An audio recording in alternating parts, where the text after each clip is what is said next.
Bismillahirrahmanirrahim. Assalamualaikum warahmatullahi wabarakatuh. Pada kesempatan hari ini, saya akan membawakan materi tentang unit 5, yaitu Manusia dalam Keragaman Sosial Budaya Peradaban. Sebelum saya memulai penjelasannya, saya akan mengenalkan diri terlebih dahulu. Nama saya Galih Ray Pradana dari kelas 5G. Baik, kita mulai saja ya teman-teman. Peradaban. Apa itu peradaban? Peradaban adalah tingkat kemajuan sebuah kebudayaan suatu masyarakat yang dipengaruhi oleh ilmu pengetahuan dan pendidikan. Peradaban dalam secara harfiah bisa diketahui yaitu akhlak, sikap, dan etika.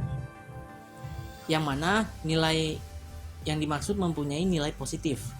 Namun kalau manusia tidak mempunyai akhlak, bisa disebut dengan biadab. Kebalikannya. Selanjutnya, keragaman sosial budaya. Bangsa Indonesia adalah masyarakat yang terdiri dari beraneka ragam suku bangsa yang memiliki adat istiadat yang berbeda-beda. Bahkan dari Sabang sampai Merauke, tidak semuanya sama. Tentu, Indonesia terdiri dari kurang lebih 656 suku bangsa dengan bahasa lokal 300 macam yang berbeda-beda. Bisa kita lihat dua gambar tersebut merupakan gambar tarian dari Aceh, yaitu Saman dan Wayang Golek. Tentu bahwa di Indonesia mempunyai keanekaragaman suku dan tarian-tarian yang berbeda. Penjelasan ini terdapat pada pasal 32 Undang-Undang Dasar tahun 1945.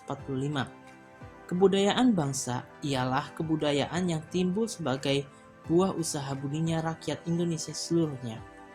Kebudayaan lama dan asli yang terdapat sebagai puncak-puncak kebudayaan di daerah-daerah di seluruh Indonesia terhitung sebagai kebudayaan bangsa. Usaha kebudayaan harus menuju ke arah kemajuan adab, budaya, dan persatuan dengan tidak menolak bahan-bahan baru dari kebudayaan asing yang dapat memperkembangkan atau memperkaya kebudayaan bangsa sendiri, serta mempertinggi derajat kemanusiaan bangsa Indonesia.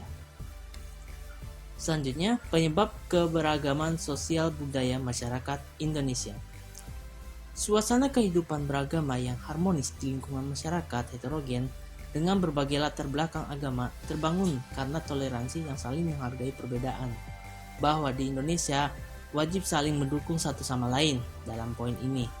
Dan jika kita melihat cara pandang yang berbeda-beda dari orang tersebut, kita tetap menghormatinya dengan cara tidak menghina dan selalu respect. Kemudian, keberagaman sosial ini antara lain dapat terlihat dari jenis pekerjaan atau mata pencaharian penduduknya. Jenis pekerjaan yang dilakukan oleh penduduk di suatu wilayah biasanya dipengaruhi oleh lingkungan alam sekitarnya. Jika kerjanya di kota, tentu biasanya orang-orang melakukan seperti marketing, bisnis, dan lain-lainnya. Kalau di pegunungan, biasanya orang-orang melakukan bertanam, contohnya. Tergantung tempat sekitarnya. Nah, kita lanjut manfaat keberagaman sosial budaya. Yang pertama, menjadi kekayaan budaya bangsa. Bahwa jika mempunyai suatu budaya-budaya yang berbeda dan dapat menampilkan dengan baik, maka itu merupakan kekayaan bangsa kita sendiri, yaitu bangsa Indonesia. Yang kedua, mempererat persatuan dan kesatuan Indonesia. Tentu jelas bahwa kita mempelajari Bhinneka Tunggal Ika, yaitu berbeda-beda tetapi tetap satu tujuan, yaitu bangsa Indonesia yang satu. Maka dari itu kita sebagai manusia tidak boleh memecah belah, tidak boleh berselisih karena berbeda pendapat. Yang ketiga, menjadi daya tarik wisata. Seperti yang kita ketahui, contoh Wayang Golek dan tarian Saman dari Aceh, itu merupakan suatu keunikan dari pakaian, cara menghibur penonton, dan dari bahasa-bahasanya. Maka sebagai pendatang pasti terkagum dengan kekayaan-kekayaan yang dimiliki oleh Indonesia. Bisa dari alam, terutama dari budaya-budayanya. Yang keempat, menjadi warisan budaya dunia. Tentu sekali, kalau dari budaya-budaya kita bisa menampilkan suatu hal, suatu hiburan yang menarik di mata orang. Yang kelima, memperluas toleransi dan wawasan masyarakat tentang keragaman budaya.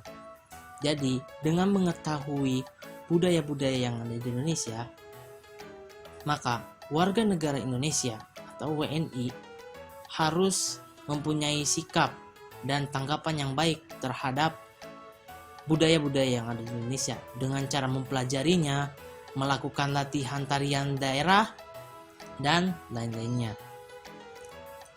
Upaya yang dapat dilakukan agar budaya tidak hilang di Indonesia antara lain, yang pertama, mengajarkan bahasa daerah oleh orang tua. Kita sebagai orang tua harus mempelajari bagaimana cara mengucapkan atau berbicara menggunakan bahasa daerah. Dalam bahasa Sunda contohnya. Baiklah. Kita ketahui bahwa bahasa Sunda ada bahasa yang sopan, ada yang bahasa sedang, dan ada bahasa yang kasar. Jadi kita sebagai orang tua atau sebagai kakak untuk mengajari adiknya yang masih kecil terhadap bahasa Sunda, tentu harus mengetahui bahasa kasar seperti apa, bahasa lembutnya seperti apa. Lanjut lagi ya, mengajarkan bahasa daerah oleh orang tua kepada anak-anaknya dan menggunakan secara aktif di rumah untuk berkomunikasi dengan seluruh anggota keluarga.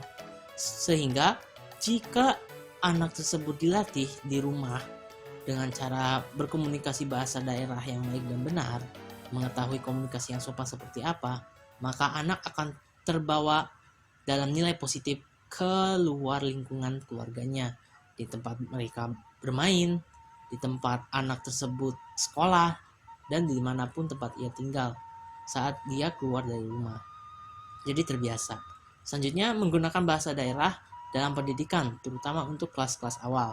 Sebagai guru, tentu harus mempelajarinya, tentu harus mengembangkan ilmu-ilmu yang lebih dalam lagi tentang budaya.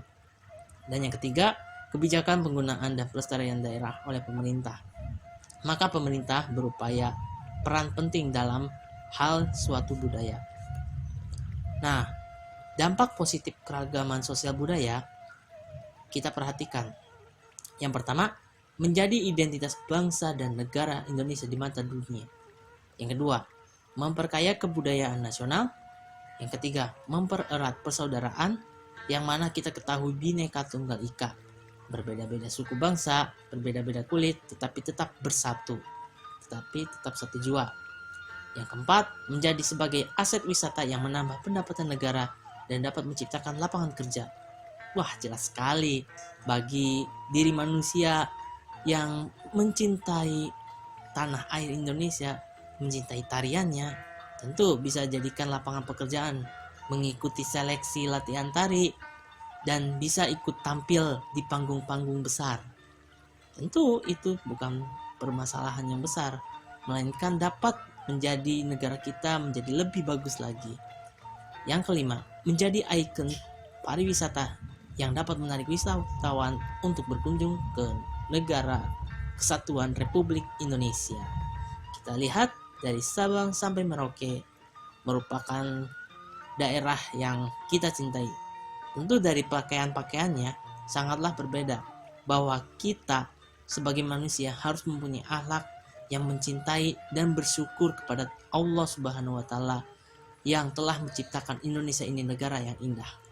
Maka dari itu, kita sebagai manusia harus bisa berupaya untuk menciptakan suatu niat dari hati untuk mencintai lebih dalam lagi tentang budaya-budaya yang ada di Indonesia, dengan cara mempelajarinya, dengan cara mempraktikannya, dengan cara berkunjung ke tempat liburan, tempat tarian-tarian yang kalian cintai, misalnya tarian Aceh, kalian kunjungi, kalian mengetahui, dan kalian maknai dengan mendalam.